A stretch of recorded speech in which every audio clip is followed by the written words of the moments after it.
Black Star Network is here. Hold no punches! I'm real revolutionary right now. Support this man, Black Media. He makes sure that our stories are told.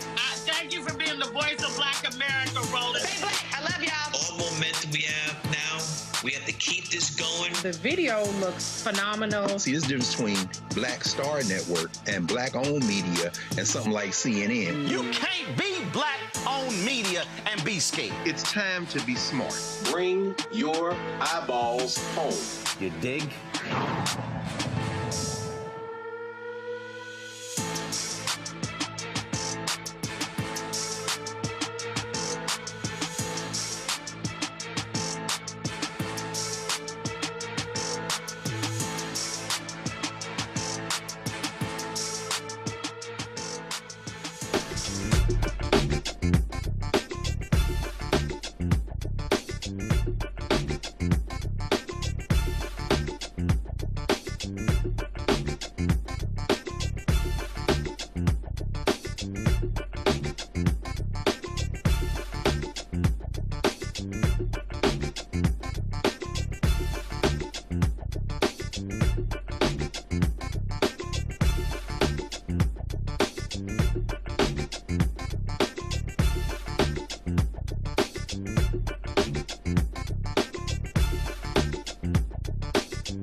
Talk today is Friday, May 15th, 2026. Coming up on Roland Martin Unfiltered, streaming live on the Black Star Network. We're here live in Montgomery, Alabama, site of tomorrow's National Day of Action when it comes to voting rights.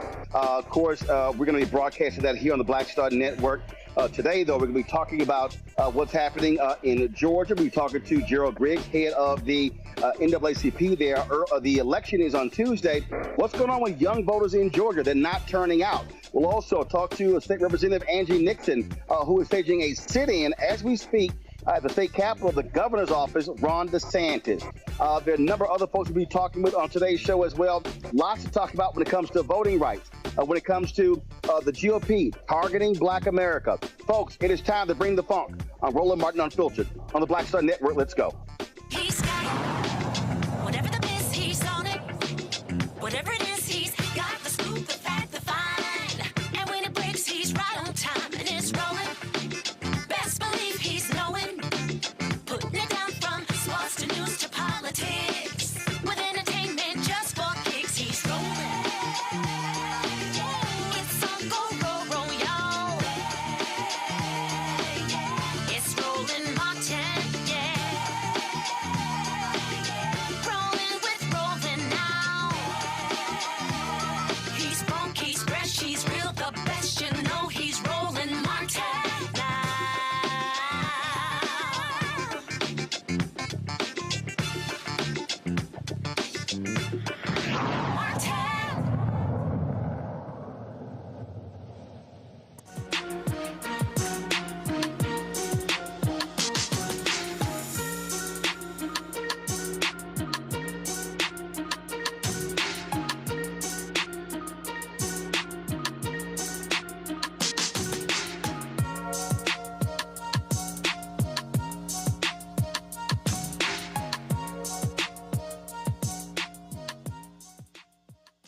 Folks, this is a live look at the state capitol here in Montgomery, Alabama, where tomorrow more than 5,000 people will be gathering here for the All Roads Lead to the South Day of Action here in Montgomery. And so, again, we are going to be broadcasting live tomorrow in about an hour. The streets are going to be blocked off behind us. They're going to be setting up the staging to prepare for tomorrow.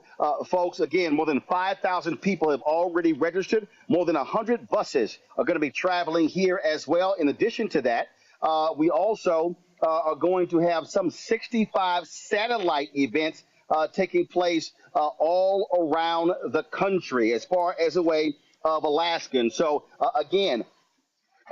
so what's going to be happening is, again, as you see right now, you see that red truck right there. So the staging is going to be at the base of the Capitol right there. And so I'm going to do something over here. So just give me 1 second. So, folks, if you look over here, you'll see right here.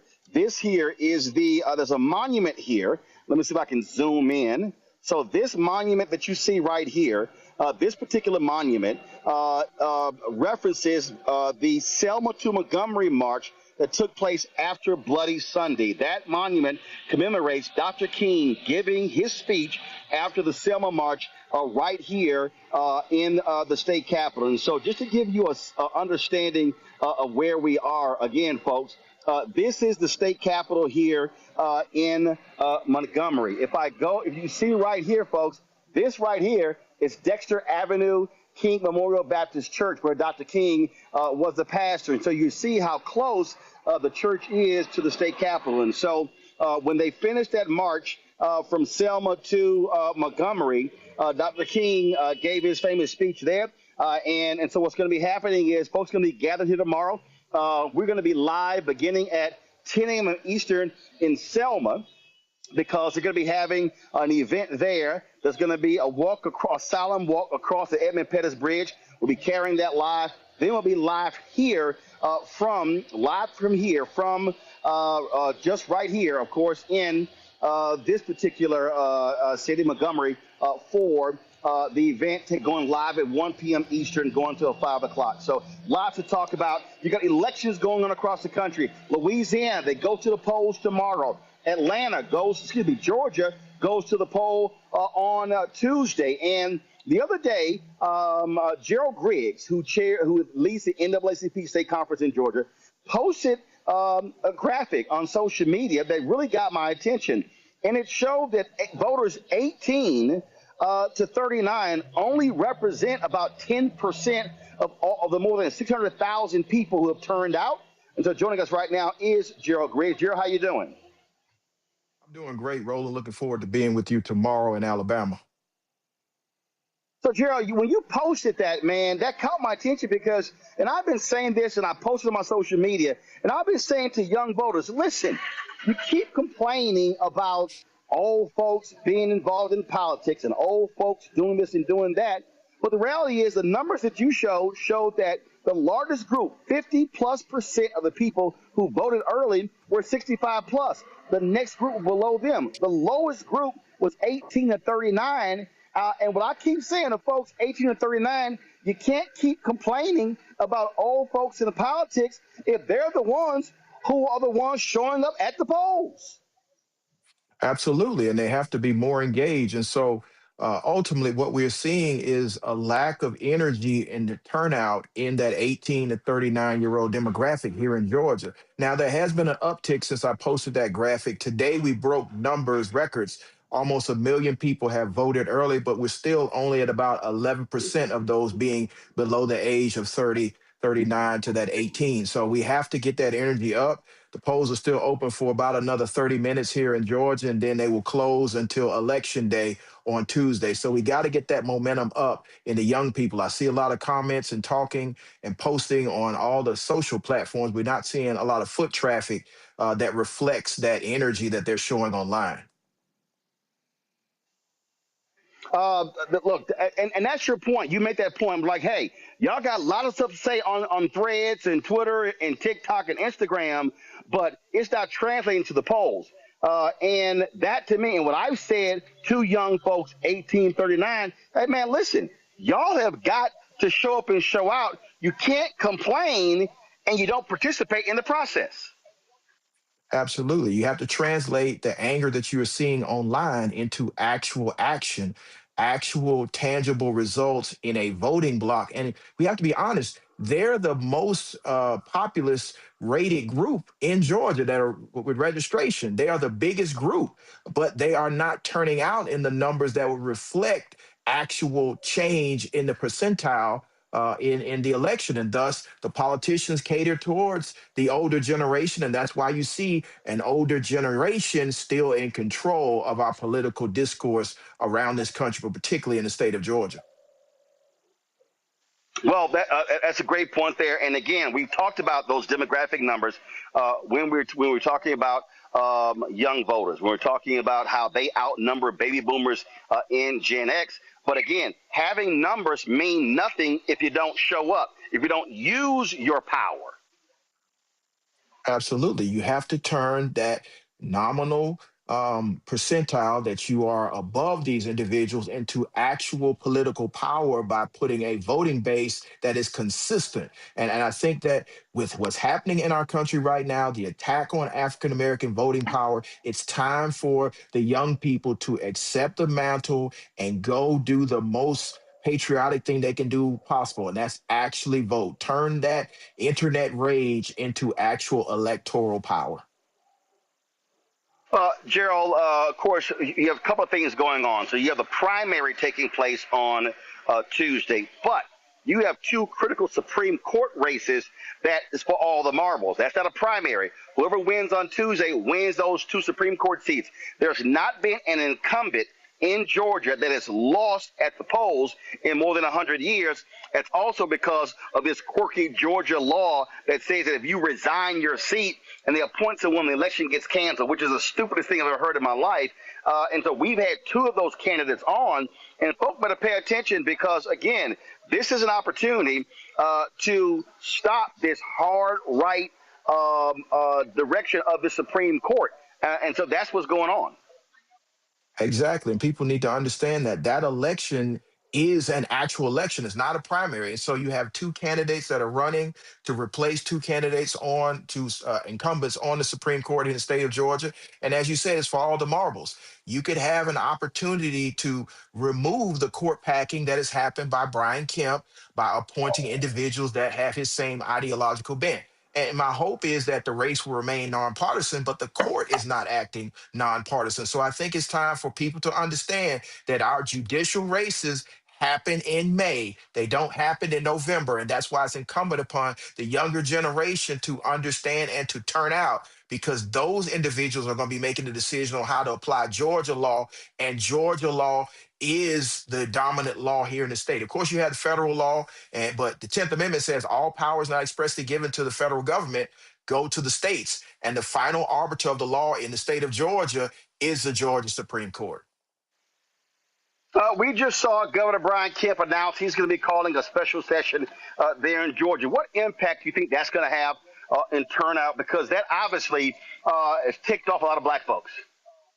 Absolutely. And we've seen record-breaking response since that decision. We saw a one-day surge of over 50,000 voters just right after the decision. And today we don't have all the numbers, but I fully expect you'll see 100,000 people go early vote. And we've already broken the record for early voting. And you know, Georgia likes to break records. So whenever you break a record in a primary for a state that's already breaking records, you start to see the anger become palpable and it turn into electoral victory. So my hope is that people will continue to vote. We have about 30 some odd minutes left for early vote, and then we will see massive turnout on election day.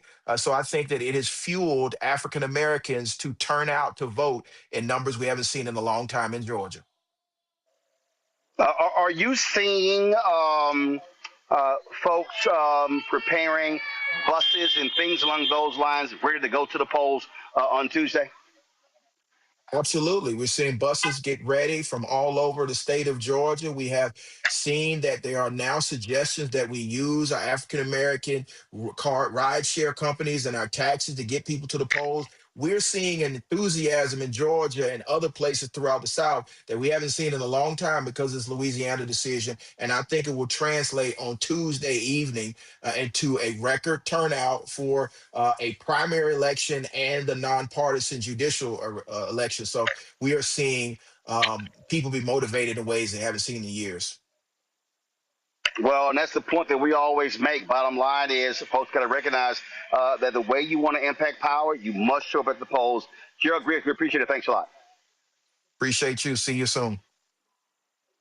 Absolutely. Folks, got to go to a quick break. We come back more. We're going to talk about what's happening in Louisiana. We'll talk to the state official there. We'll also talk with State Representative Angie Nixon in Florida, who's leading a protest in the governor's office there in Florida. We'll come up with our panel as well. You're watching Roland Martin Unfiltered on the Black Star Network, live from Montgomery, Alabama. Site of tomorrow's, pull a graphic up, y'all. Site of tomorrow's All Roads Lead to the South rally, the national day of action when it comes to voting rights. Again, taking place tomorrow right here in Montgomery, Alabama. We will have live coverage right here on the Black Star Network. Back in a moment.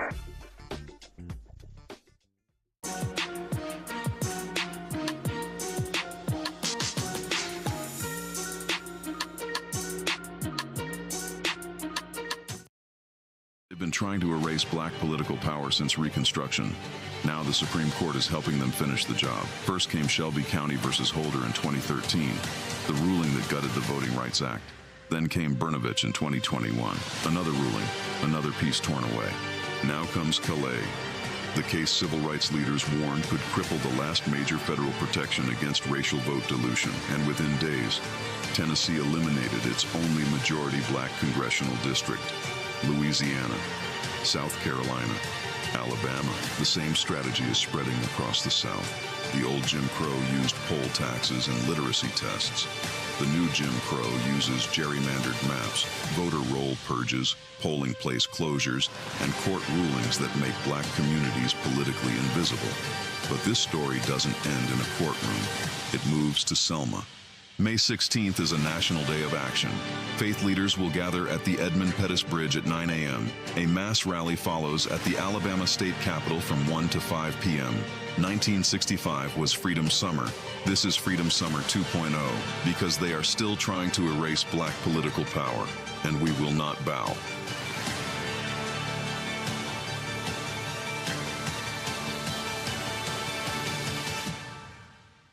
This week at the Black Table, we discuss a place, an idea, a dream, and a reality that everybody on the planet should know about. A place called Mound Bayou. What about black people creating their own country, not from the outside in, but from the inside out? That's next on the Black Table, right here on the Black Star Network. Hey, I'm TD Jakes, and you are watching the Black Star Network.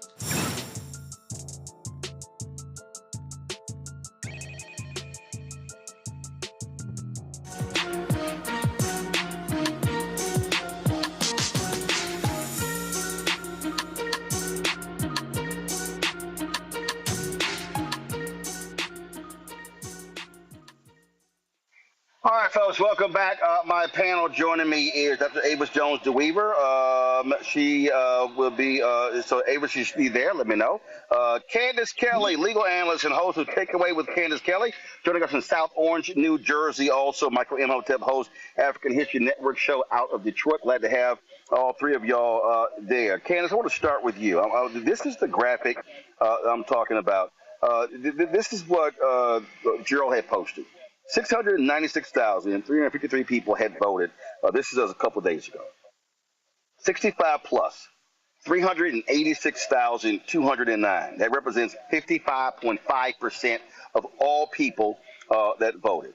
The next group, 50 to 64, 184,932. That's 26.6%. And so that's also my Gen X people.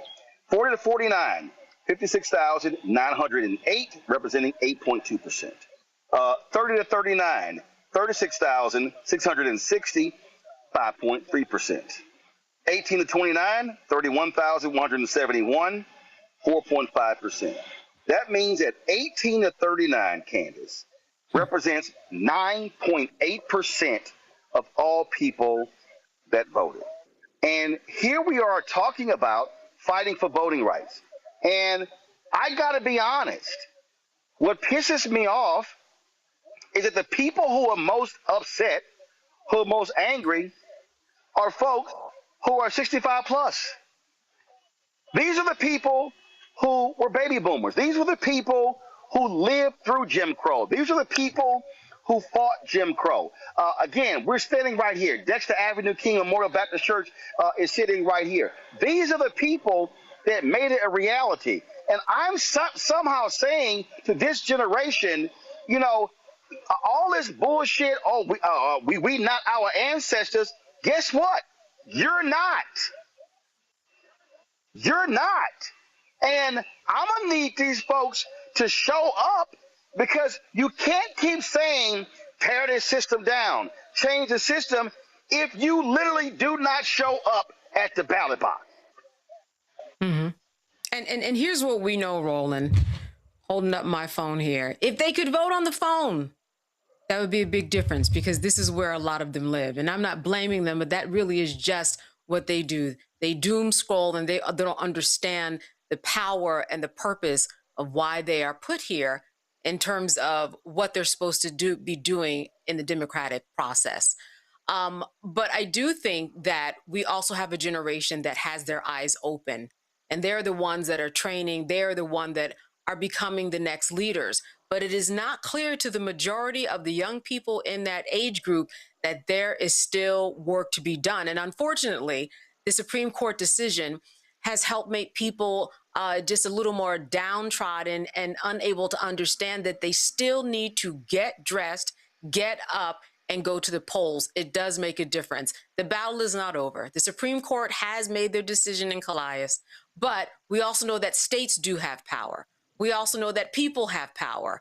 We also know that, you know, on a federal level, that's what we're talking about. And yeah, that's kind of a dead end right now. We have to admit that. But there are other things that we are doing right now, just like you being down there. There are other things that have to be done, and we need them. And hopefully the more the message is spoken about, the more they will get the message and finally do something. But they have to, across the board, they got to get off these phones. The phones are great for galvanizing and creating community, and it does a lot of other good things. but it does a lot of bad things. And when it comes to the democratic process, I'm afraid that a lot of people are at home, just like the statistics say. All right, Ava, so this is my frustration. What I get is, man, y'all shouldn't be calling out young people. You shouldn't be dogging young people. You shouldn't be challenging them, and you should be, you know, helping them along. Okay, Avis, this is really my problem. We were waiting for the walkthrough, and me and the staff, we went to go see the parsonage, the Dexter Avenue parsonage, where Dr. King lived. This was the house that was where a stick of dynamite was thrown on the porch that almost killed Coretta Scott King and a woman from the church and Yolanda King, who was in the house. Okay, Dr. King was 25 when he came here. John Lewis, 19. I think about Marion Barry. I think about Diane Nash, James Bevel. I think about all these people, C.T. Vivian. Think about C.T. Vivian was one of the older folks. Andrew Young was one of the older folks. The civil rights movement was a collection of a whole lot of young people. I'm sitting here, there's this mural in the basement here of Dexter Avenue, and they had all these folks on the wall, and James Foreman, who was SNCC. They had on that wall John Lewis, Stokely Carmichael, H. Rap Brown, Huey P. Newton. And I sit here and go, I need people to understand, these were young people who were involved. So excuse me if I can't offer excuses for folks 18 to 25 by saying, oh, they're young. Well, you're exactly right. It kind of reminds me of the saying, hard times make strong men make good times make weak men make hard times. And I feel like we are in that cyclical process right now, because you had men and women who were fighting a very hard and oppressive system. Many of them did not live to see the end of it. And they fought it for years and years in spite of the danger associated with it. I know for me, I'm the first person born in my family that was born literally with her voting rights intact. This is not an ancient time ago. I don't think I'm ancient, okay? It's not that long ago. And so here's the thing. There was a break and I want to put some of the responsibility on those people who are in my generation and millennials, perhaps. We have to take responsibility to teach our children their history.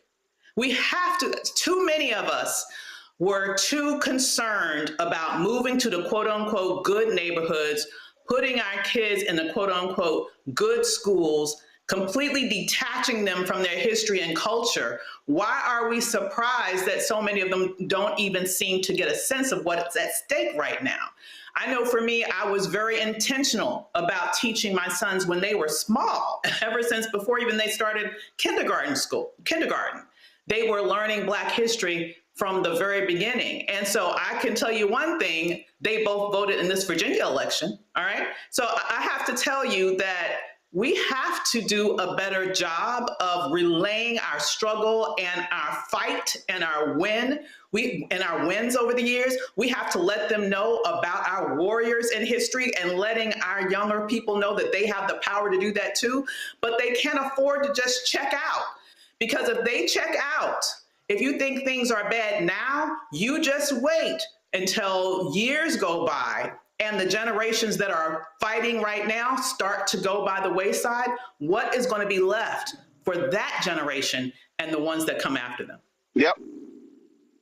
Michael, I posted something on my Instagram, and I had somebody say to me, man, you know, you gotta make it a lot easier for us to catch your show. And I was like, what are you talking about? I said, again, I'm trying not to cuss, but when folk keep telling me, oh my God, We need to know these things. We don't know what's going on. I'm like, yo, we're here 5 days a week. 5 days a week. And then it's like, yeah, but you gotta, but you gotta go where the young folks are. You gotta put it there. And I'm like, okay, we're on TikTok, we're on Instagram. But at some point, the onus has to be on them. At some point, has to be on them. And what I've said to young folks, like is like, listen, don't ask about a baton. Create your own organization. Go out and make it happen. And when I look at those numbers, and again, 65 plus, the next group, the two lowest groups are 1839. And when we're out here talking about fighting, the folk who are in their 50s and 60s and 70s and 80s and some of their 90s are literally fighting for the folk 18 to 39. But I'm sorry, you got to show up. Yeah, Roland. So it's so much here. Let me try to make this as succinct as I can. So first of all, your understanding of politics is directly related to your understanding of history. And when you talk to a lot of these younger people, and you talk to Gen Z, millennials, a lot of them do not understand history. When you've lived through history, like my parents were born during World War II, and my parents are from the South. Okay, so they're coming from Jim Crow segregation. All right, when you talk about the March on Washington, August 28th, 1963. A few months before that, in June 1963, there was a march here in Detroit. Dr. King was in that march. My mother was in that march, right? So when you talk to my parents, okay, about certain things, when you live through it, you have a different understanding. So you are on YouTube. People can watch your show in clips. They can watch the full show. One of the things that I do is when I encounter people who don't understand voting, don't want to vote, I ask them, okay, so what issues are you concerned about? Okay, and then we connect how policy shapes those issues. One of the things I encourage people to do is go on YouTube and search for Eyes on the Prize and watch clips of Eyes on the Prize, one of the best documentaries dealing with the civil rights movement. And I usually watch it every February. I have the box set on DVD. I go and watch the entire thing. You understand the Mississippi State Convention. You understand why they were suppressing the black vote. You understand what we went through to get these rights. And the other thing that people have to understand is the Reconstruction era and the collapse of Reconstruction in 1877 and the political violence that brought about the end of Reconstruction. And when the January 6, 2021 insurrection took place, historian Eric Foner, who's one of the best historians on the Reconstruction era, connected the political violence that brought an end to Reconstruction. He connected that to the January 6, 2021 insurrection and how that was a backlash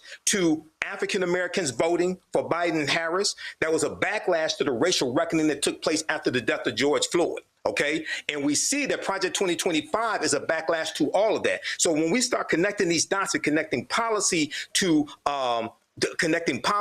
history, then we start seeing a change, a better outcome when it comes to voting. It is frustrating to me because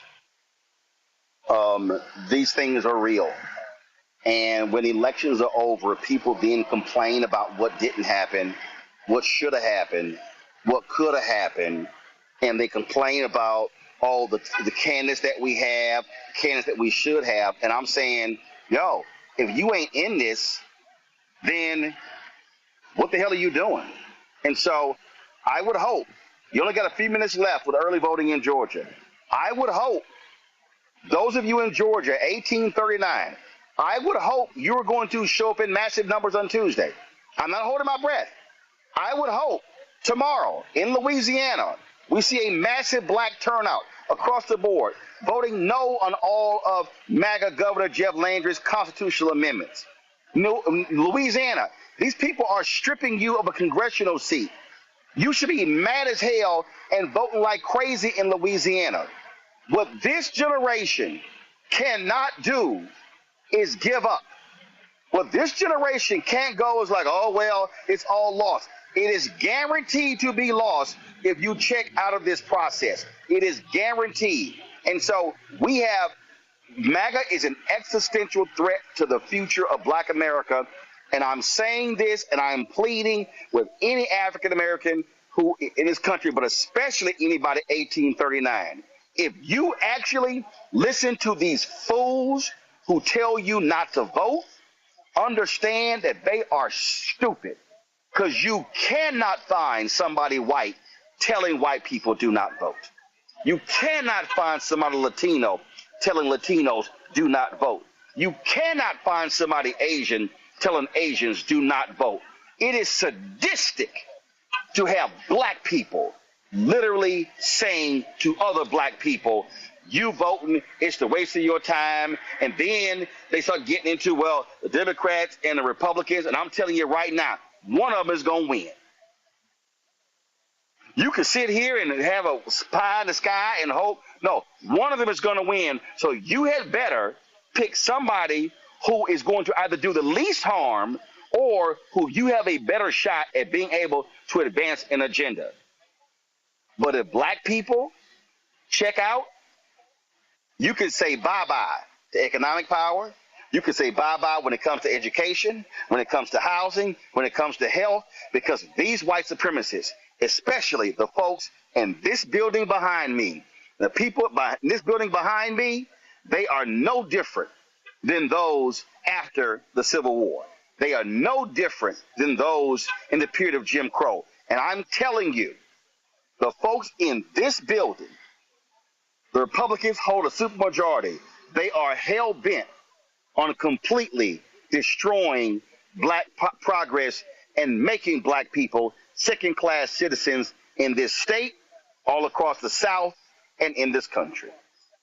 Got to go to a break. When we come back, we're going to talk about what's happening in Louisiana, also what's happening in Florida. Lots for us to talk about.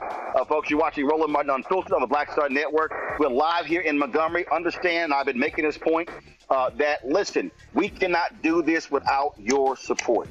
We're going to have about 14 people working tomorrow. We've got 2 of our vehicles down here. Then we have to pay for hotels and airfare, per diem, freelance crew. The expense is going to be anywhere from $40,000 to $50,000. Yeah, so when people say, oh, man, we need to be covering our own stuff, guess what? We're here. I've already seen the media list. CNN's going to be here tomorrow. MS Now's going to be here tomorrow. You're going to have pool cameras going to be here tomorrow. You know who's not going to be here tomorrow? Nobody else in Black-owned media. I don't know, but listen, I'm just telling you right now, okay? I don't know who else in Black-owned media is going to be covering this the way we are covering this here. I don't know where they're going to be. And I personally today contacted TV One, BET, sent to Blavity. I said to other Black-owned media people saying, hey, we will make our feed available for you to put on your Facebook and YouTube channels. But the point I'm telling y'all right now, this stuff is not cheap. It's not cheap at all. So your support is critically important. If you want to join our Bring the Funk fan club, please contribute via Cash App. Use a Stripe QR code. You see it right here on the screen. If you're listening, go to blackstarnetwork.com. Checks and money order. Make it payable to Roland Martin Unfiltered. P.O. Box 57196, Washington, D.C. 20037-0196. PayPal, R. Martin Unfiltered. Venmo, RM Unfiltered. Zelle, Roland at RolandSMartin.com. Roland at RolandMartinUnfiltered.com. We'll be right back.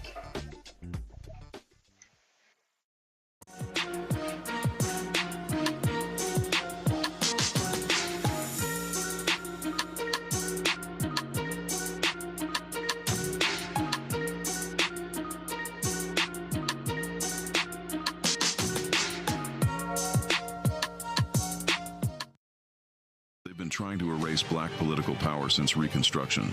Now the Supreme Court is helping them finish the job. First came Shelby County versus Holder in 2013, the ruling that gutted the Voting Rights Act. Then came Brnovich in 2021, another ruling, another piece torn away. Now comes Calais, the case civil rights leaders warned could cripple the last major federal protection against racial vote dilution, and within days, Tennessee eliminated its only majority Black congressional district. Louisiana, South Carolina, Alabama, the same strategy is spreading across the South. The old Jim Crow used poll taxes and literacy tests. The new Jim Crow uses gerrymandered maps, voter roll purges, polling place closures, and court rulings that make black communities politically invisible. But this story doesn't end in a courtroom. It moves to Selma. May 16th is a national day of action. Faith leaders will gather at the Edmund Pettus Bridge at 9 a.m. A mass rally follows at the Alabama State Capitol from 1 to 5 p.m. 1965 was Freedom Summer. This is Freedom Summer 2.0 because they are still trying to erase black political power, and we will not bow.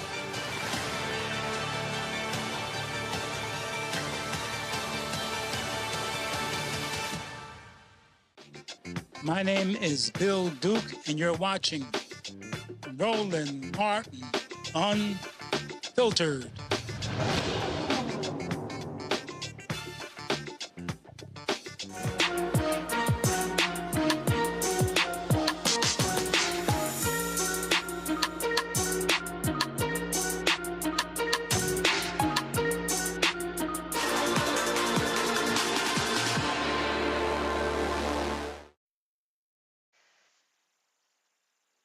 Folks, before we go to our guests in Louisiana, this just saying the United States Supreme Court has rejected a last-ditch appeal by Democratic lawmakers in Virginia for them to consider the referendum that voters there. The Virginia Supreme Court, in a 4-3 decision, said that they did not follow the Constitution, the right procedure in having that voter referendum.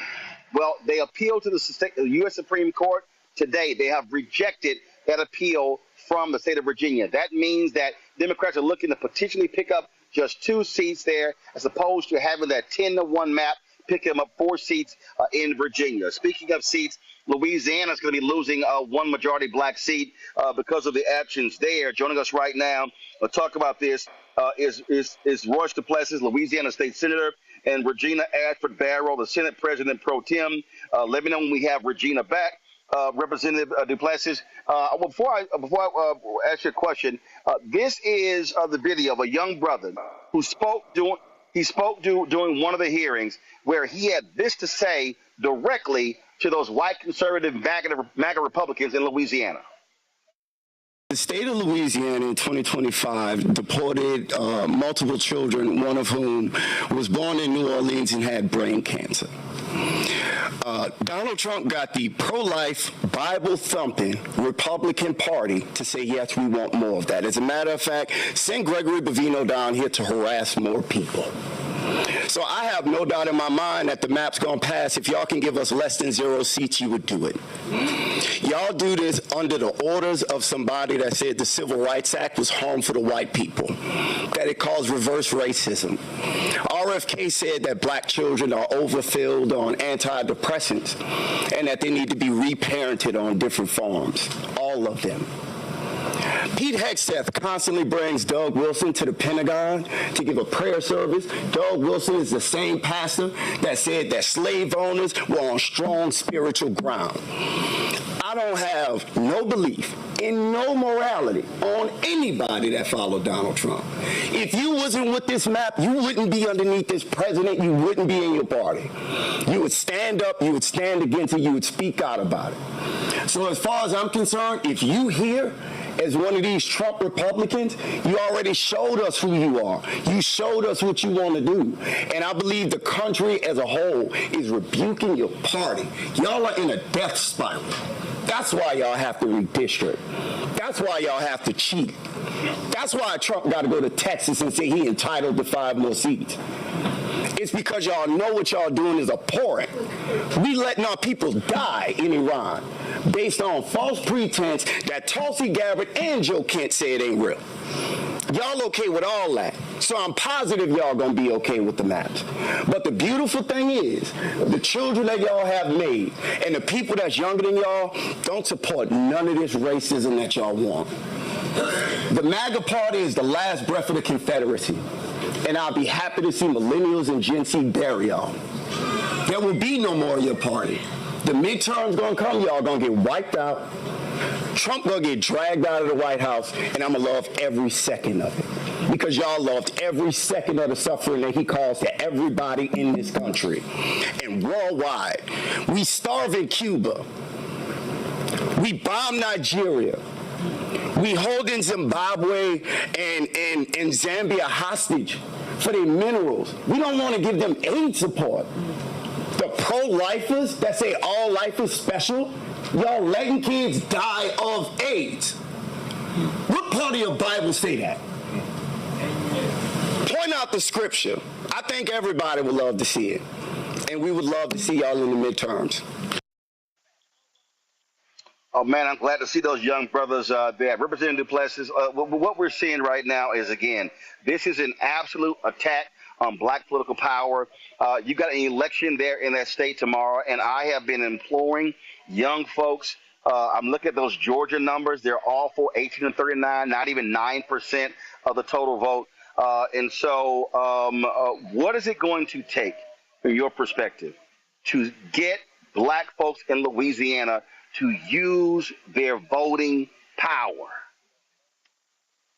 Well, we're going to keep doing everything we can to use platforms like yours to get this message out. My message when we walked off the Senate floor yesterday after the Senate voted how we knew they were going to vote to eliminate one congressional Democratic black congressional seat down to one. We knew how the vote was going to go.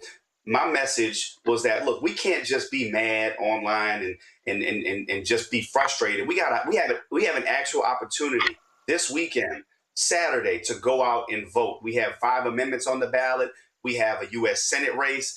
And we have to turn that frustration and that anger and that rage that the brother Marshawn so brilliantly articulated in that committee hearing, which I sat in. I sat in a 10-hour-long committee hearing, and that brother spoke truth in a way that we have not heard put so clearly in a long time. And that's a young brother. And I know it's a lot of other young brothers and sisters who feel just like him. So look, it's still a lot of disenchanted young people. It's still a lot of disaffected young people who feel like their vote doesn't count. This won't happen overnight, but I think we do have a rare opportunity to turn this horrible decision by the Supreme Court and this horrible decision by our governor to cancel the election, to turn this into something positive, and that's to go out this Saturday and vote. Our numbers are up in Louisiana, actually. Senate President Pro Tem Regina Ashford Barrow, to that particular point. I mean, our only way out of this, I mean, we saw what happened with the Supreme Court in Virginia. We saw the Supreme Court has just completely done things differently when it comes to Louisiana. They were the ones who ruled that it was unconstitutional, and then they're letting Louisiana move forward, changing the election when before it was like, oh, no, you can't change elections 4, 5, 6 months out. They said, oh, a week out? Yeah, go right ahead. The only way out of this is to issue these people a dramatic, major beatdown at the ballot box, and that means, this is why we're here in Montgomery, we're going to have the largest black voter registration effort since the 1965 Voting Rights Act, or I dare say, since Obama's election in 2008. I totally agree with you. First of all, let me just say I love the hat. I absolutely love the hat. But I totally agree with you, and I believe that we have to go back gotta to block it. the... It's a lot of sun out here. It's a whole lot of sun out here, so I'm going to block it out. You're doing a great job of blocking it out, and it looks good on you. But let me just say, in all seriousness, I came up in the era when my grandmother was she was like the president of the First Ward Voter League in Gonzales. And so I've been learning how to campaign since a little girl. Like, we did grassroots campaigning. We went and got people and we brought them out to vote. And I heard your panel before. Those are some of the things we have to do today. Now, I was encouraged by the number of young people that showed up this past week at the Capitol, even on a short notice, and actually spoke truth to power, and actually were activated and ready to go out and do something. And I believe it has ignited a fire in Louisiana. I want to bring in right now Florida State Rep Angie Nixon. have all three of y'all at the same time. You have been protesting a sit-in at the office of Florida Governor Ron DeSantis. You got arrested earlier today as well. Listen, I saw your protest on the floor there. I saw the protest in Louisiana. The white Republicans in Tennessee are mad at the black folks and the women because they protested. And in fact, they're so racist. They took all the black people and all the women off of committees, but they did not remove the white male Democrats from their committees. Representative Nixon, I mean, this is all hands on deck. This is where civil disobedience, nonviolent disobedience is a requirement. This is just not business as usual. We got to be sitting here lighting these folks up, and I just don't have time for playing nice with the other side. Right. No, you're absolutely right. And so thanks for having me. Yes, I just got arrested and was just released. And now I'm outside the Leon County Jail in Tallahassee, waiting on two other folks that were arrested alongside me. Look, y'all, at the end of the day, this is all about power and control. And these folks that are in power right now, they're doing everything they can to stay in power, including illegal, unconstitutional things. And so we have to be strategic. We have to work together. We have to organize. Yes, we have to do massive amounts of voter registration. Yes, we have to get out to vote. But we also got to hit these people where it hurts. And where it hurts is their pocketbook, right? A lot of these elected officials that are pushing this bad legislation, right, who are actually appointing a lot of these judges, right? These folks are bought and paid for by these corrupt corporations and these greedy billionaires, these Elon Musk and Peter Thiel and Jeff Bezos of the world. And so we need to actually come together and figure out strategically who we need to boycott so that we can hit them where it hurts. You know, they are getting richer. Yep. Meanwhile, people are struggling, and it's not good. And we need to let people know that if they don't do politics, politics is definitely doing us. It's doing us at the gas pump. It's doing us in the grocery line, right? It's doing us every which way. Like, our healthcare premiums are going up, and it doesn't have to be this way. I believe that if we actually start electing hardworking, everyday people, I believe things would change. I believe hardworking people should get to shape what their communities look like and what their economies look like. And unfortunately, the people that are shaping our communities and our economies are these greedy billionaires and corrupt corporations.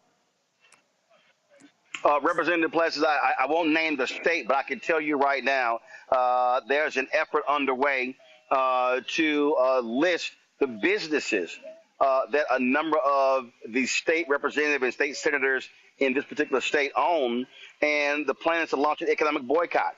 Absolutely. This is about using everything. If these folks are going to try to penalize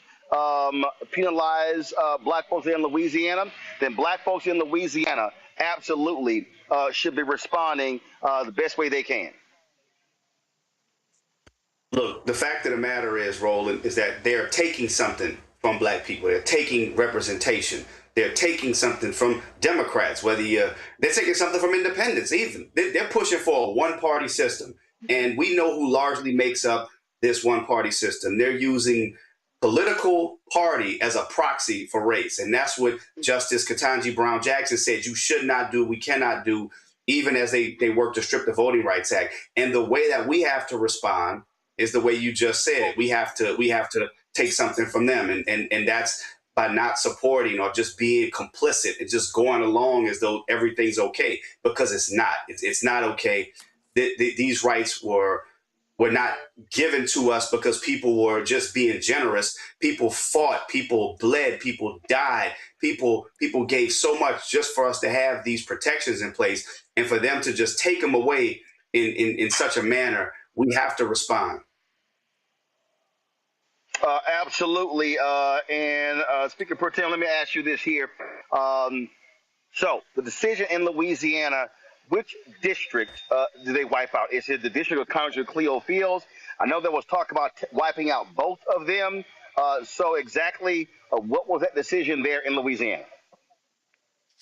So the decision here in Louisiana, and my colleague, Senator DePlessis, and I were, fighting to maintain both of those congressional seats. Right? He, myself, and Senator Jenkins, who serve on the committee, were all fighting to maintain both of those minority-majority districts. But the seat that they actually took away is the seat that represents me directly here in Baton Rouge.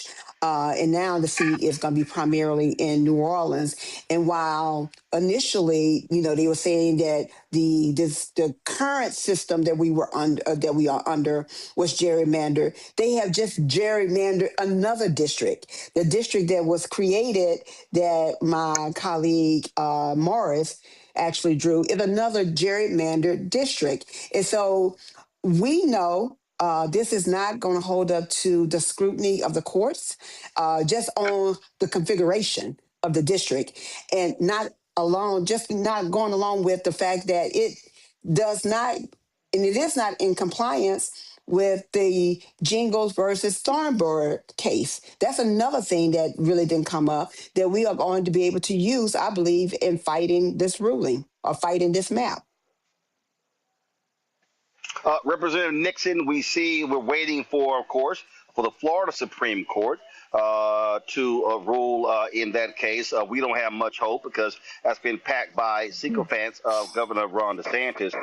You've got elections there. You're running for a higher office, and you got your primaries in August. I saw a poll out today showing MAGA Republican Byron Donalds up 9 points in the governor's race against David Jolly, up a similar amount against another candidate, Sheriff Demings. And so we've seen Democrats nationally just ignore Florida.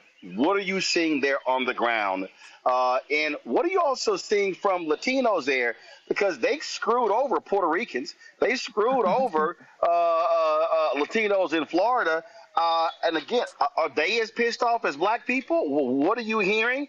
Do you believe that you're going to see righteous indignation and anger from them? So give us a sense of what's happening in the Sunshine State. Yeah, for sure. So we are winning here in the state of Florida. Like a month or two ago, we actually won a seat. We flipped a seat in the state Senate in the Tampa Bay area, and we actually flipped a Florida House seat in the Palm Beach area in Mar-a-Lago, where Donald Trump lives, right? And so folks are pissed, folks are upset, and so people are ready for something different, right? But what we know is come hell or high water, right? Like Republicans are going to turn out en masse. And so it's going to be important for us to elect candidates in the primary that actually don't just say they're running against Trump and anti-Trump, like that can actually inspire folks, right? People right now want a message of hope, a message of change. That's why President Barack Obama was so successful. The fact of the matter is, like, a lot of us, like, we used to being oppressed, particularly here in the state of Florida. We really need we need hope that we can actually get out of this mess and that we can get some tangible things, and we need to make sure that we're electing the right candidates. And so, but I do believe, like, we're on the right track. We flipped some other seats locally across the state, and so it's just going to take more resources. So what I'm asking, right, is like for more people to make donations here, for people not to turn their backs on us here in the state. This is the third largest black population in the country. And for folks to just turn their back on Florida is like wild to me, especially since we're ground zero for where a lot of this bad legislation pops up in other state legislatures, as well as becomes federalized on the federal level. A lot of those bad bills and policies that Donald Trump has started to push during his, his second bout in office, right? They came from Florida. He was like emboldened from what Ron DeSantis did. And so I am hopeful, though. That's one of the reasons that I'm running, so to really just try to galvanize the base and let them know that we deserve more and it doesn't have to be this way. And the fact that they have money to actually do the things that we want them to do is just that they've been putting it in the campaign, into the hands of the folks that donated to their campaign coffers, right? And so if we make sure that we have folks with the moral clarity, with the people at heart, and in their minds, right, like then we can actually change the trajectory of our country. Absolutely. All right. So I got three panelists. I want them to ask y'all a question. And so panelists, direct who you want your question to go to. First off, let's go to Avis.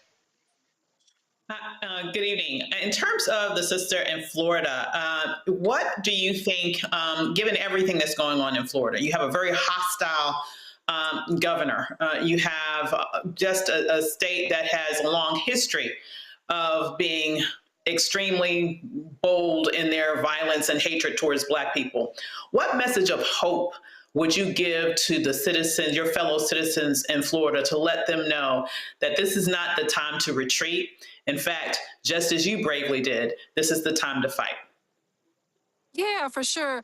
And so the message that I would give to them is that, especially Black folks, is the fact that we are living, breathing testaments that when you cling to hope, even in your darkest moments, like change can happen, right? Because a lot of us came from people that were stolen from their country, stripped of their native tongue, right?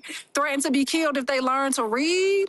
And so like, we are our ancestors' wildest dreams. And also I like to tell people, like, look at what happened in New York. The fact that the mayor there, he closed the $12 million gap. He was able to do that without cutting services, actually improving services and adding more on. Like we can do that here in the state of Florida.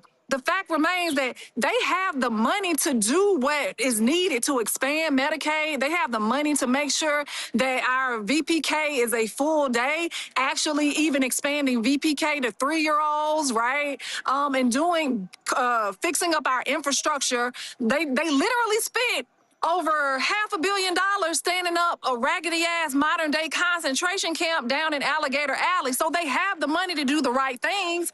We just have to elect the right people. And there are people who are beholden to only the people. And so I'm telling folks, like, we cannot give away our power. If our vote didn't matter, like, they wouldn't be doing all these things to strip us of our right to choose who our representatives are. And so they're afraid. Right? Like, and so I let folks know, like, we should see that and get excited, right? We should get excited about the possibilities of what we can build here in our country. We all want the same things, right? Even some of the folks that are voting the wrong way, and that's to be healthy, prosperous, and safe. And again, like, we're winning here in the state of Florida. We just need more resources. And what we see is, like, when we put the right folks in office, even like we just won in Miami, the Miami mayor's race went blue after decades, right? And so like that woman is putting things in place to actually help the community at whole. And so like we can win and we can change what our country looks like. And so we just gotta get to work. Michael.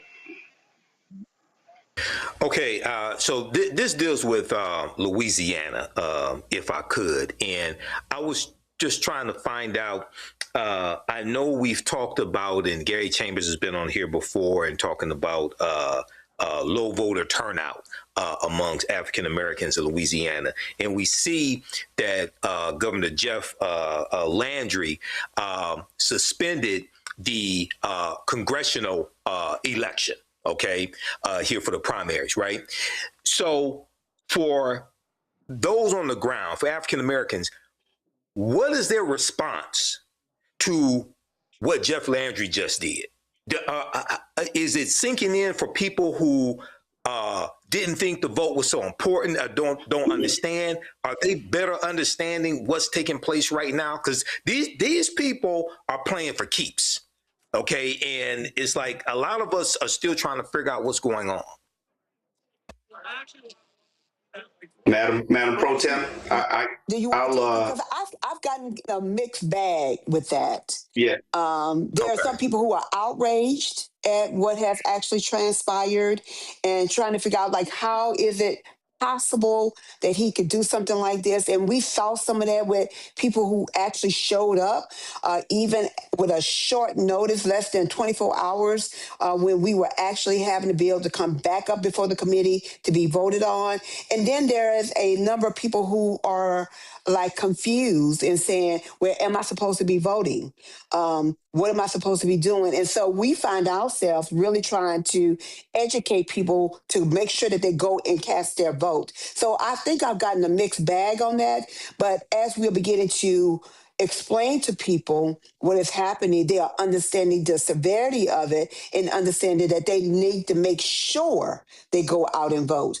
But I think initially, especially in the beginning, there was a lot of confusion about what was happening and if they really still needed to vote. But I found myself really educating, finding different means to try to get information out to people to ensure that they understood that they still needed to go vote and vote for everything on the ballot. Yeah, I agree with Madam Pro Tem. I'm going to just briefly add to that.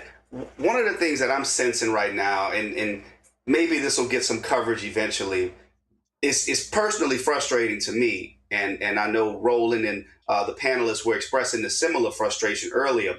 In 2023, when the election was happening, we told our people this. We told our constituents this. We had a qualified Black candidate by the name of Sean Wilson. He had a PhD, probably one of the most qualified people to ever run for governor, not just in the history of Louisiana, but in the history of this country. Brilliant. All right. People came up with every excuse in the book to say why they didn't vote. Right. And Jeff Landry won with a historically low number of votes back in 2023. I mean, people just literally did not show up to vote. But one of the things that's happening in Louisiana right now that's very interesting is there's this recall underway. So some sisters out of Baton Rouge got together, and now every time I get on social media, I'm hearing about this recall. Like people are talking about the recall in some spaces more than they talk about voting. And I don't know the psychology behind that. Maybe the idea of a recall is just sexier than the idea of going out and voting. But I find that I'm finding, like, in a lot of spaces that people are just talking about this recall petition. And I'm saying, y'all, if you look, I'm not mad at the recall. And if you want to roll with that, fine. I mean, I'm all for it. But it's going to take more registered voters to sign that recall than Jeff Landry got to actually become governor. We're going to need around 600,000 signatures. He was elected with like 550,000 votes. And we have to continue to drill home the message of why it's important to vote in every election. So I think that the frustration for the recall is valid. It's warranted. I'm for it. But let's show up this Saturday and vote with that same energy. Well, here's my whole deal. I say vote and do the recall. Candace, your question. Representative Nixon, so you were in the offices of Governor Ron DeSantis for 5 hours. What was it like during that time? And then the arrest, what were you told? Because people are looking at this and hoping that the message got through at least partially, or that there was some movement. So if you could explain that whole thing. Yeah, for sure. So we decided to, we had a rally earlier today, in response to the unconstitutional and illegal maps that were drawn by the governor. First of all, he's not supposed to be drawing maps. We are supposed to, as state legislators. And we walked over. And we went to the governor's office because we wanted to have a conversation with him. And they said that he wasn't there. He was out of town. And they said that they were going to get a staffer. They never got a staffer. So we waited. Like, we wanted to wait and have a conversation with him because we wanted to demand that he actually call another special session, because he loves to call them, right?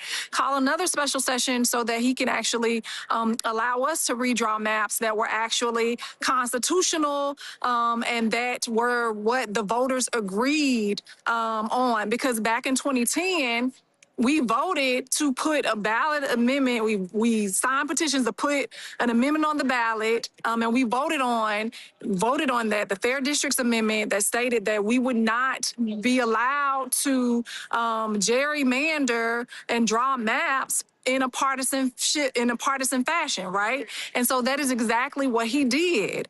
And that is exactly what Republicans voted in support of. And so we wanted to have a conversation about that. And I want to say that he basically is making it so that 4 districts that were Democrats will now go potentially towards Republicans. Sorry. And then I also want to highlight that back in 2022, he did something similar. This wasn't the first time like I actually led a protest on the House floor. I led a protest on the House floor in 2022 when he unconstitutionally removed 2 Black congressional districts, right?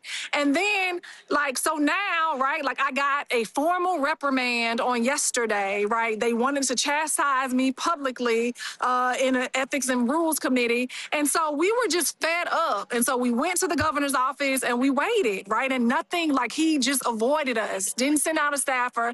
And so we are hoping that with my arrest, with the arrest of 3 other people here in the state of Florida today, that we're able to amplify the fact that Ron DeSantis and the Republican lawmakers here in our state have failed Floridians. We have seen rising costs of property insurance, which is something they could have addressed, right? We have continually seen our teachers be at the bottom as far as pay. They rank 50th for pay, and we have some of the largest school districts in the country. And not only that, we ain't even passed a balanced budget yet. Like, we should have passed a budget months ago, and they're still like negotiating in regards to a budget. And so the leadership here in our state is failing Floridians. We are suffering, our people are suffering here, and it's time out for politics as usual, and it's time for the people to get outraged, but take that rage and turn it into righteous anger, right? And like register folks and go to the polls to vote. Thank you. All right, then. Listen, y'all are out there doing the work. Representative Angie Nixon, we appreciate it. Representative Duplessis, we appreciate it as well. Speaker Pro Tem Regina, appreciate it as well. Bottom line, this is all hands on deck. We need our Black politicians doing what they're supposed to do, our Black lawyers. You need the activists. And again, if you got breath in your body, you got to be engaged in this. As I said at the top, we're here in Montgomery. Listen, already some 5,000 people have registered to be here tomorrow. This is going to be the kickoff of a year-long effort for a massive voter registration effort. It's more than 100 buses coming from all across the country. There are going to be 65 satellite events taking place in other cities beyond here, including as far away as Alaska. People are indeed motivated, but we need more people. Bishop William Barber, they sent me an email. More than 1,100 people have registered for the training that we're going to do on June 12th and June 13th. I set a goal of 1,000. Now I want to hit 2,000. Y'all control room, pull it up. If y'all go to Repairs of the Breach or blackstarnetwork.com, if you want to sign up for this virtual training, we have to actually teach people how to organize and mobilize when it comes to the vote. And so that's going to be happening June 12th and 13th. And so if you want to do that, folks, absolutely click that link, sign up. We initially called for 1,000 alphas. Then other Black men said, I want to be involved. Other brothers in D9 groups and non-D9 groups. Then sisters said they want to be involved. And so we expanded it. And so right there, if y'all go to blackstarnetwork.com and you'll see it right there. Keenan, let's make sure that stays at the top of the web's page so folks can register. But that's what it's going to take. This is all hands on deck. We can't just sit back and watch what our elected folks in Florida and Louisiana and Georgia and Tennessee are doing. They got to have our back. I keep saying this. Generals can devise war plans, but they need troops to win the war. So let me thank all 3 of y'all for y'all great work. Thank you so very much. Appreciate it. Let me go to a break. We'll be right back. Roland Martin Unfiltered on the Black Star Net.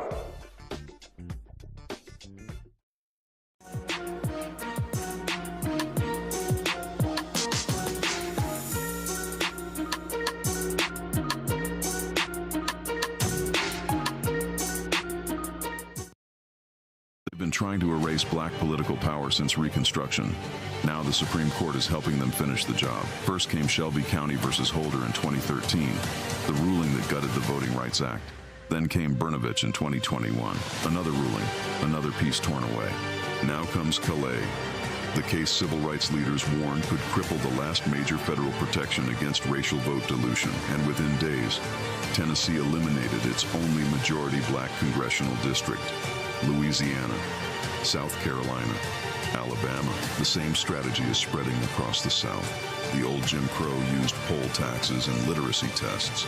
The new Jim Crow uses gerrymandered maps, voter roll purges, polling place closures, and court rulings that make black communities politically invisible. But this story doesn't end in a courtroom. It moves to Selma. May 16th is a national day of action. Faith leaders will gather at the Edmund Pettus Bridge at 9 a.m. A mass rally follows at the Alabama State Capitol from 1 to 5 p.m. 1965 was Freedom Summer. This is Freedom Summer 2.0 because they are still trying to erase black political power, and we will not bow.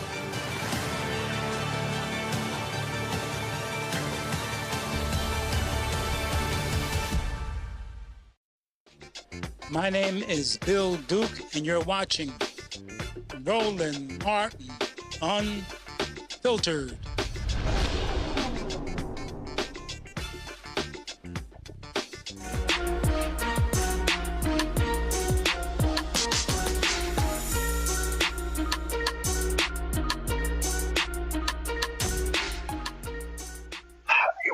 Why is it that Donald Trump keeps finding dumb black people? So Scott Turner, he was a former state rep out of Texas, used to play football.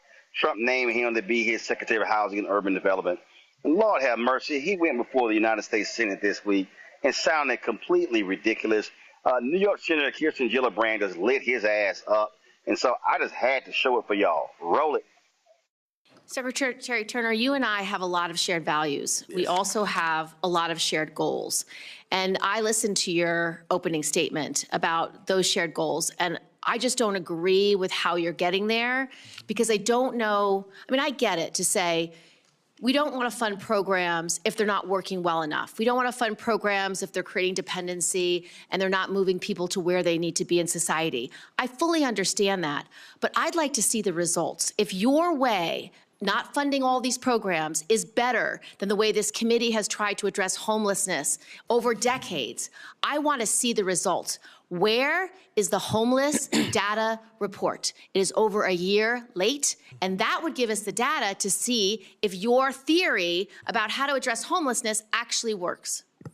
Excellent. Well, thank you, Ranking Member Gillibrand. And you're right, we do share some of these values. The way that we get there, I think, differ at times. But we're happy to continue. And we've had a great working relationship. And what I will say, and I offer this, is number one, the point in time report in the Biden administration, HUD, said that we had 770,000 people in America that were homeless at one given time. And this is with record funding. So we have record funding, but yet we have an increase in right. So what is your record? Yes, You've ma'am. had this job for well over a year. I just want to know, did you get the number down? Do we have 700,000 homeless still? Or is it 1 million or 1.5 million? So I get you want to do things differently. Indeed. And this committee will support you as long as the goals are good. Okay, but good. where's the results? The report is delayed over a year. Over a year. Can I offer this to you? Yes, but we Can I have no. offer this I to just you? don't want to hear about what you don't like about the Biden administration. You're in charge. Yeah. You have a vision. Let's see it. Let's see Good. the results. And you know what I do? I thank God that I'm in charge so we can do stuff different. Because the plays that were ran before I got here, they failed. I've been here. Let me speak, if you will. I got here. You said I have been here a little bit over a year. But you all had, during the Biden administration, 4 years. Stop talking about Biden. Funding. Talk about your record. Funding. This is so. This is so inaccurate, unhelpful, and doesn't let this committee do our job. Chair, if I may, the point in time report would be out by now if we did not have an unprecedented government shutdown. It would be out by now. If we weren't in constant litigation, it would be out by now. HUD has a great forum. We have a great team, and we move very expeditiously. In what way does litigation? work Okay, during the Mr. government Secretary, shutdown. I think you're obfuscating. I'm not What way obfuscating. I'm just does stating the facts. litigation I'm slow stating the down your facts. report? A government shutdown helps us to not be able to work. It was a Oh, I government get shutdown. that, but tell me about the litigation. The point in time report would be out right now if we did not have a government shutdown. Irregardless of all of that, during the Biden administration, record funding. Oh my God, if you talk about, it's like record funding. It's like two record children saying, homelessness. I didn't do it, my brother did it. That's what I Stop have to with the go off of. excuses. That's Just what I have to go off of. explain record funding, your record. Record homelessness. We have to do something different. Okay, switch topic. If after I'm gone, Switch topic. Honestly, after I'm gone, if it's still record I don't funding want and record You know homelessness, what? After then you're you'll be able gone to is same too thing. late for But the it is- families that are suffering in New York It is today. it's gonna Do you get know what better. it's like It's to gonna be a get better. homeless little girl who has to have a Girl Scout troop just for other homeless little girls because that's all they have? Yes, That's ma'am. the only consistency they have in their life. So I get I you do have a different understand. vision. It's happened in my family. Yes, ma'am, I do I understand. need to know I'm not if your talking to you stuff about is what I've working. heard. I'm talking to you about what I know. And what I do know, the Housing First model failed. Record funding and record homelessness. I don't care what administration it is. You would not run your own household budget this way. I get you it. would not run You've been your in charge for business over a this year. way. I just want to see You results. would not run your business this way. You would not have a business. So why is this okay for the American taxpayer? It's not okay. Here's another question. Totally different topic. We agree that one of the programs that we think does work is being able to provide vouchers, tenant protection vouchers. Tell me, will HUD issue guidance for these tenant protection vouchers? Senator Gillibrand, I have talked to my team and they have assured me that we will take care of those tenants that are in need for their voucher situation. But will you issue the guidance for the vouchers? Yes We or will no? take care of those that are in need. My team has assured me. Okay. And we're happy to So- work with you. If you want more information, I do I'm want more telling you, information. we have been I assured want that much we more will take information. care of those tenants that are Okay, in so need. here you go. You've made a promise. You're going to take care And of we'll them. keep it. You want to take a different tact. You don't want to use the vouchers, is what I hear you're saying. I didn't say that. I did not say Well, that. let me know, because we would like the vouchers to be used, number one. And if you're not going to use them and you're going to take care of them, I would like to know within the next few months that you have done so. Oh my God! I mean, under Biden, Michael, she was sick of hearing that crap, and she should have jammed him up. Yeah, she should have jammed up Scott Turner because he is doing the bidding of the Trump administration. He didn't want to talk about how many people are homeless under the Trump administration, and I don't think he even knows. He may not even know what it is. Now, the other thing that's important to note is that they want to gut the protections of the Fair Housing Act of 1968. And remember, Donald Trump and his racist daddy were sued by Richard Nixon's Department of Justice for discriminating against African Americans in leasing apartments. Okay, they settled. Okay, they settled out of court, and then they were sued 3 years later. Once again, so there's an antipathy that Trump has for the Fair Housing Act also. But this, this is the consequences of elections. I hate to say it, once again, this is how you get people like this. But 2 million more people voted for Trump than Kamala Harris. And this is what you end up with. It's accountability. And, they love to see they keep blaming. These folks refuse to accept any level of responsibility, Candace. Yeah, it was not an answer. It was the performance of an answer, and then it wasn't even that good of a performance. I agree with Michael. I don't think he knew the answer. It was like he had been on vacation and this was his first day back and no one caught him up. How can you get on that floor and not know exactly what they're going to ask? You can anticipate all of the questions that are going to come to you because you have the topic that you're going to be talking about long before. I'm not sure what to say about him except that he looked ridiculous, and he I just don't think he had the answer, just like Michael said. But it really proves, kind of the level of leadership, if you will, that is out there, and how they're not connecting the dots in any way except to try to connect it to the Biden administration. In plain English, it's like he was filibustering himself. He didn't have the answer. I don't even know what to say about him, but I am sure that someone hopefully will be talking to him about what to do the next time, because that is not how you get on that floor in order to answer a question. I'm going to keep this thing as simple as I can, Avis. What I saw reminded me of somebody saying back in the day, that boy dumb.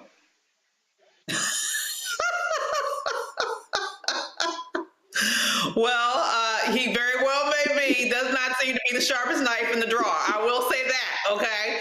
But in addition to that, I would say that this is consistent with what this administration does. I mean, I completely agree. He doesn't know the answer, but that's not by accident. It's not just because he's not the sharpest knife in the drawer. It is by design, right? This is the same administration that fired the head of the Bureau of Labor Statistics, right? I don't believe jack shit that comes out of BLS right now around the jobs numbers anymore, okay? They make up shit. This is the same administration that just the other day had Kash Patel testifying before Congress, rattling off crime statistics about what a wonderful job the FBI has done. And he was barely out of his seat until there were leaks coming out of the FBI saying specifically that all that was lies. Every last bit of it was a lie. They aren't looking to calculate and capture numbers because they don't want the American people to know what a fucked up job they're doing. I'm just so sorry. I can't. I'm just angry about this because data matters. What you don't measure, you're able to hide the impacts that you are not, in fact, having. You're able to hide the fact that people are hurting. You're able to hide the fact that you are not serving people. You're able to hide what a poor job that you're doing. This administration has literally made it one of their specific endeavors to hide as much data as possible. And at the same time, they have been coaching each and every member of the cabinet to get in front of Congress and to get in front of these committees and just filibuster in that way to avoid answering questions, because they would then have to be transparent to some degree around what poor of a job that they're doing, and they will never admit that. They will never admit it to the public.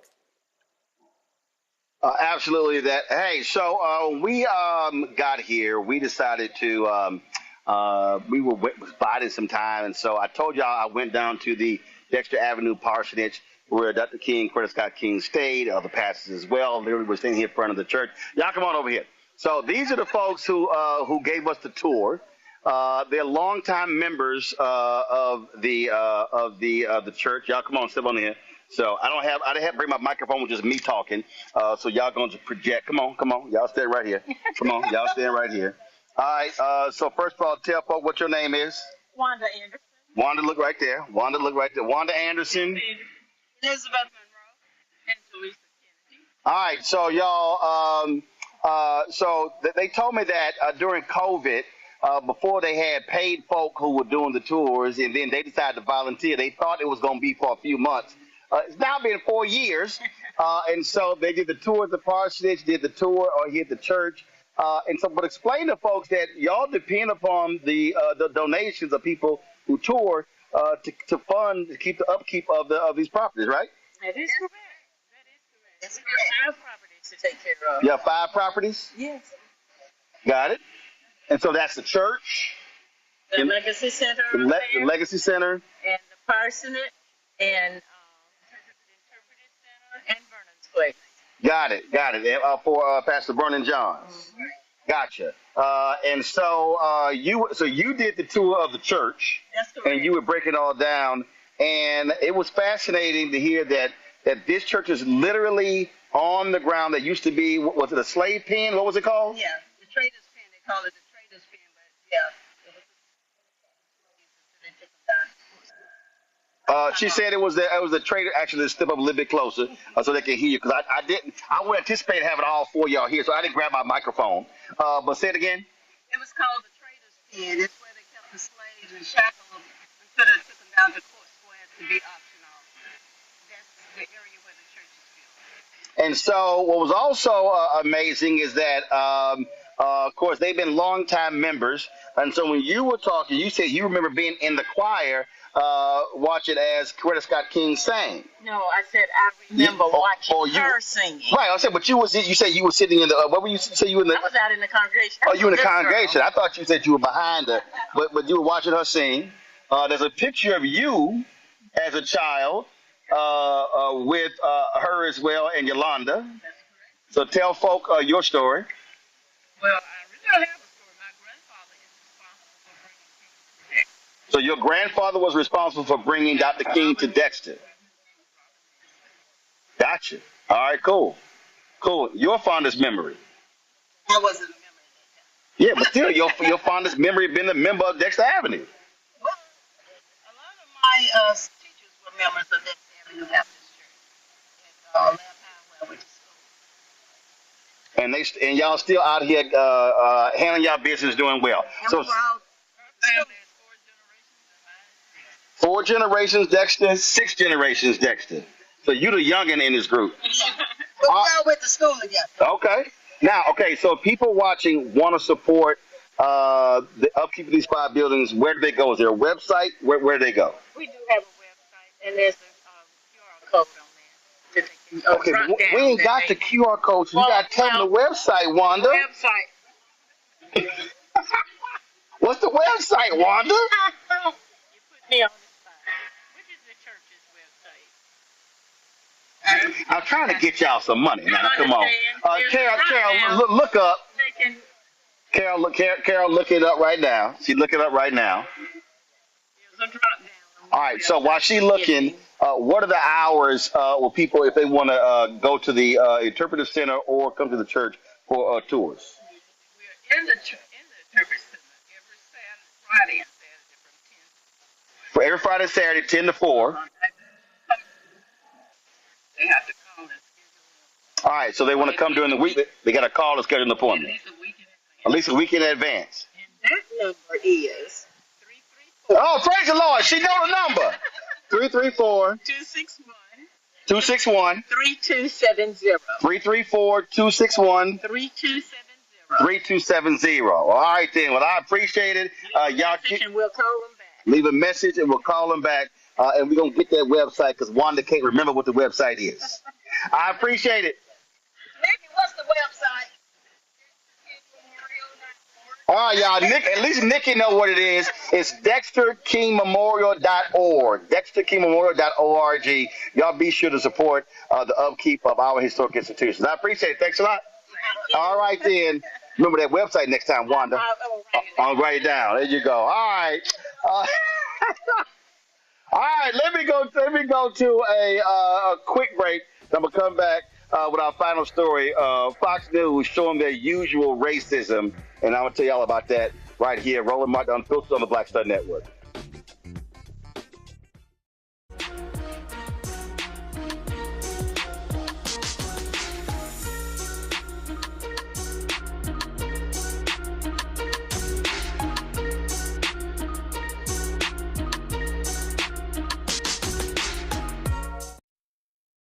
Been trying to erase black political power since Reconstruction. Now the Supreme Court is helping them finish the job. First came Shelby County versus Holder in 2013, the ruling that gutted the Voting Rights Act. Then came Brnovich in 2021, another ruling, another piece torn away. Now comes Calais, the case civil rights leaders warned could cripple the last major federal protection against racial vote dilution, and within days, Tennessee eliminated its only majority black congressional district. Louisiana, South Carolina, Alabama. The same strategy is spreading across the South. The old Jim Crow used poll taxes and literacy tests. The new Jim Crow uses gerrymandered maps, voter roll purges, polling place closures, and court rulings that make black communities politically invisible. But this story doesn't end in a courtroom. It moves to Selma. May 16th is a national day of action. Faith leaders will gather at the Edmund Pettus Bridge at 9 a.m. A mass rally follows at the Alabama State Capitol from 1 to 5 p.m. 1965 was Freedom Summer. This is Freedom Summer 2.0 because they are still trying to erase black political power, and we will not bow.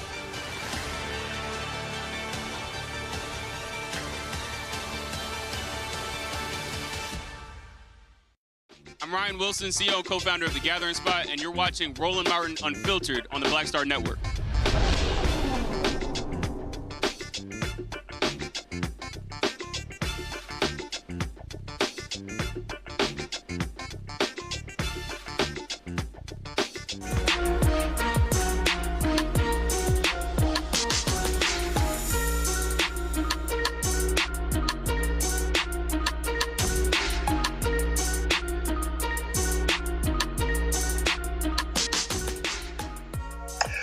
Folks, if a racist comment is made on Fox News, you can take it to the bank that Jesse Waters is the one who uttered this remark. This is what he had to say on Fox News as how black folks should respond to the Supreme Court Louisiana versus Calais decision and the right wing's efforts to attack and destroy black political power.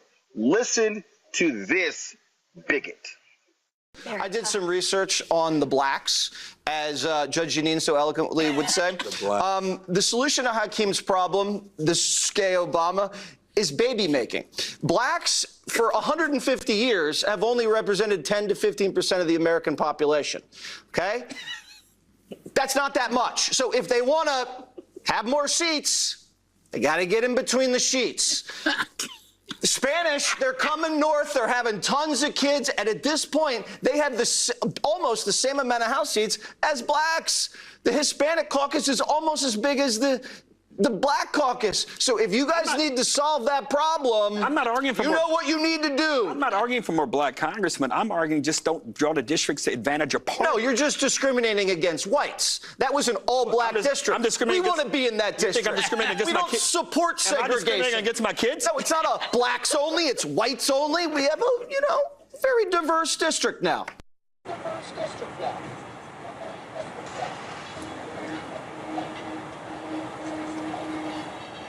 Run that back. I did some research on the blacks, as Judge Janine so eloquently would say. The solution to Hakeem's problem, this gay Obama, is baby making. Blacks, for 150 years, have only represented 10 to 15% of the American population. Okay? That's not that much. So if they want to have more seats, they got to get in between the sheets. The Spanish, they're coming north, they're having tons of kids, and at this point, they have almost the same amount of House seats as blacks. The Hispanic caucus is almost as big as the Black Caucus. So if you guys need to solve that problem, I'm not arguing for you know what you need to do. I'm not arguing for more black congressmen. I'm arguing just don't draw the districts to advantage a party. No, you're just discriminating against whites. That was an all-black district. I'm discriminating. We want to be in that district. You think I'm discriminating against my kids? We don't support segregation. Am I discriminating against my kids? No, it's not a blacks only. It's whites only. We have a, very diverse district now.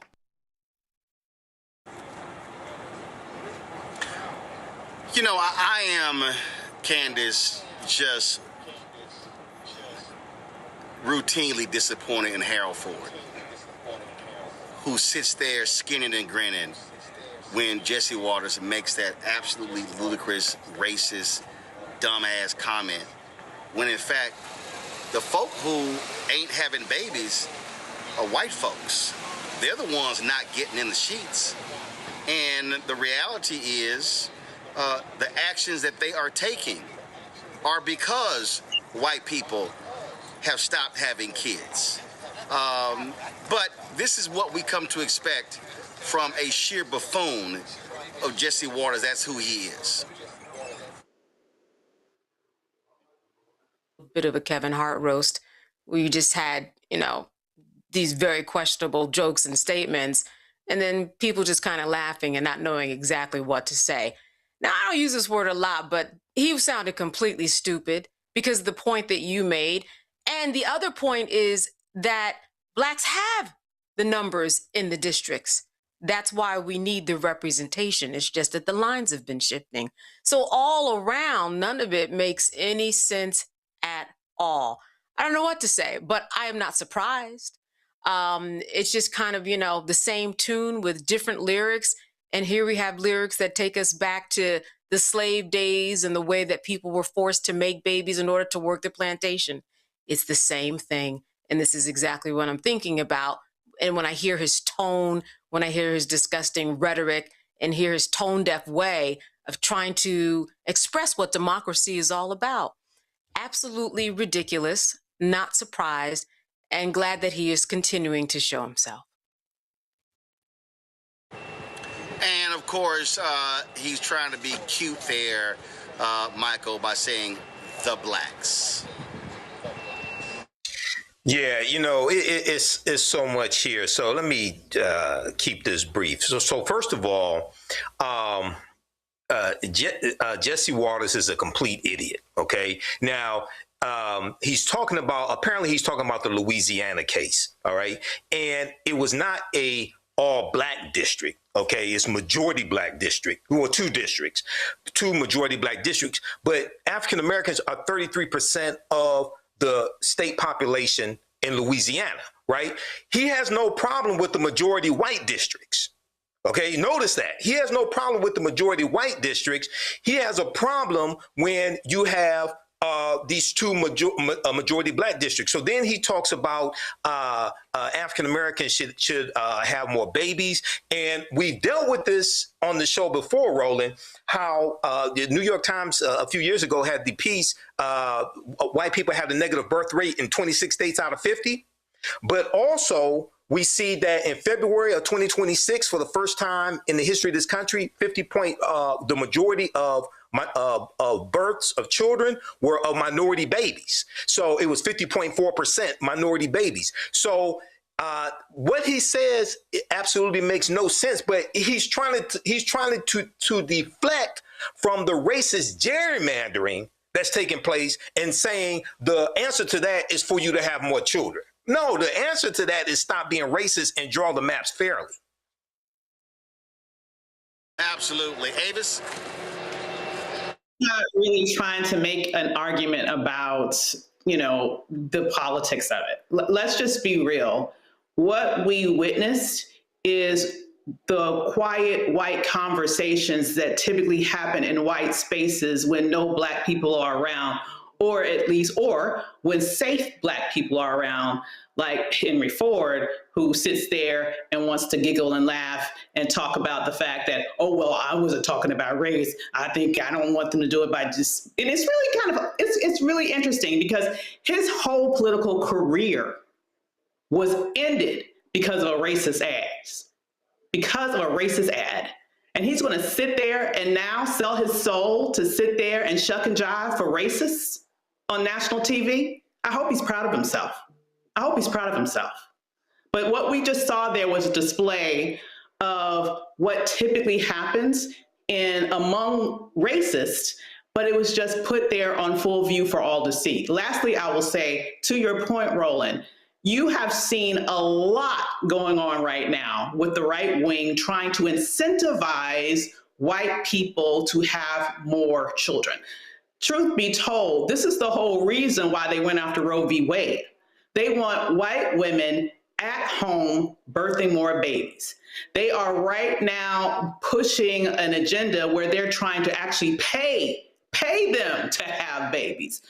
I just saw a couple of days ago a report literally on Fox News where they were whining and complaining about how low the teenage pregnancy rate was. You have white lawmakers across the country trying to pass legislation or barely getting legislation knocked down that would allow them to be able to marry basically teenagers.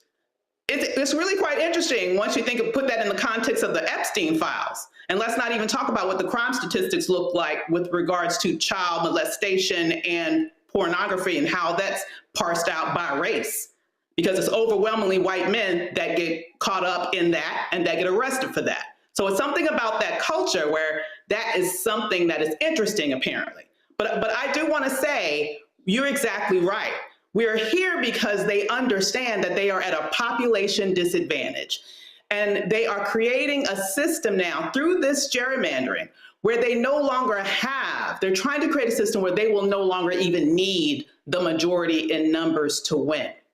If they can just gerrymander the system enough, they will always win because they have stacked the cards to their favor. But at the same time, they are terrified about being a minority white nation. And they are doing everything they can right now by hook or by crook in order to turn the white birth rate around, even though they're going to use this opportunity to be racist with regards to discussing Black birth rates. All right, let me thank all three of y'all being on today's panel. Avis, thanks a bunch. Candace, I appreciate it. Michael, thanks a bunch as well. Folks, we are here in Montgomery, Alabama, where tomorrow the All Roads Lead to the South Day of Action for Voting Rights, National Day of Action for Voting Rights is going to take place. So as you see behind me, they're already getting ready. You've got security that's already lining the street here as well. And so you see them, they are putting up, let me just go ahead and show y'all here. I'm going to zoom in as I can, much as I can. You see they over here putting up the main platform. So you see that. You see just to the right, you see our tent right there. That's where we are going to be set up to do our broadcast. We are going to be here. First of all, so let me explain to you what's going on Saturday, beginning at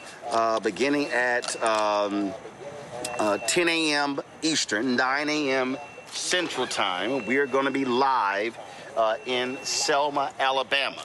We're going to be live in Selma. They're having a church service from 9 to 10 or 10:30. Then what they're going to do is they're going to then leave the church, and then they're going to then, let me just point this camera back down, sorry y'all. Then they're going to leave the church, and then they're going to then make their way over to the base of the Edmund Pettus Bridge. And then what they're going to do, they're going to have prayers there. Then there's going to be a silent, solemn walk across the Edmund Pettus Bridge. They're not shutting the bridge down. They're going to be on the side. And so we're going to live stream all of that. We're going to have a couple of cameras that are going to be there. So we're going to be covering all of that. And then that's going to close. That's going to close out around 11:30 Central. 11:30 Central, 12:30 Eastern. Then at 1 p.m. Eastern, 12 p.m. Central, we will start our broadcast from here. We're going to start our broadcast from here at 1 p.m. Eastern. And so what's going to happen is the pre-show is going to start at 1:30 p.m. Eastern. The speakers will start at 2:30 p.m. Eastern. And so we're going to cover all of that. And so we're going to have complete coverage. We're looking forward to that. We want you to tune in to the Black Star Network. Tell everybody to tune in. We are actually sharing our feed with about 25 or 30 other Facebook, YouTube pages. So we're going to be all over tomorrow. So looking forward to that. And so, like I say, we're going to have 11 people here in Montgomery. We're going to have 3 to 5 people in our control room back in D.C. So we're going to have complete coverage of all of this. And so really looking forward to it. And so again, all roads lead to the South. Go to the website, allroadsleadtothe.south.com. More than 100 buses are going to be coming here. We're going to have, of course, 65 satellite events taking place across the country. Don't forget, black folks, tomorrow in Louisiana, you go to the polls. Vote no on all 5 constitutional amendments that are on the ballot. So please, we need all of y'all to maximize the vote in Louisiana. Tell all of your friends. And so, again, the kickoff to Freedom Summer 26, where we're going to be focused on the largest mass voter registration of black folks since the 1965 Voting Rights Act, is kicking off tomorrow. We'll have live coverage right here on Roland Martin Unfiltered on the Black Star Network. So tune in to us. Go ahead and put it on your schedule.